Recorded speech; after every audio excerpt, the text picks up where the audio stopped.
Konfinamenduko hirugarren astea hastera goaz, eta egungo egoera kontuan hartuta, SK sindikatutik lehenbailehen neurriak hartzeko exijitzen dugu. Lehenik beharrezkoa da bizitza sostengatzen duten lanei balioa ematea. Baita ere zerbitzu publikoak indartzea eta nola ez langile klase guztiaren erantzukizun eta elkartasun jarrera eskertzea. Ezin dugu gauza bera esan Eusko Jaurlaritza eta Confebasken jarrerei buruz. Funtsezkoak ez diren jardunen etena beranduegi eta gaizki etorri da.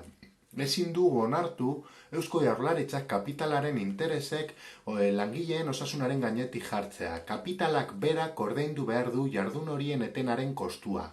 Beharrezkoa da ere, egunotan lan egin behar duten langileen segurtasuna bermatzea, osasun zerbitzuetan, gizarte zerbitzuetan, zaintza lanetan, posta zerbitzuetan, elikagaien salerosketa eta manufakturan, garbiketan eta abar.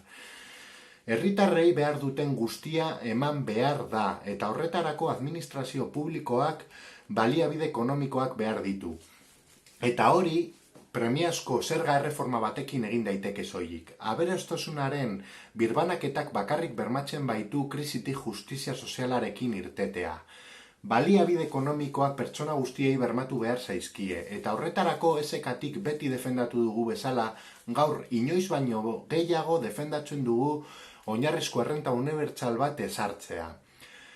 Azpimarratu nahi dugu ere bukatzeko, langileen eskubideak ez daudela konfinatuta, eta borrokan jarraituko dugula langileen eskubideen defentsan, bai krisian, baita krisialdia pasatuta gero.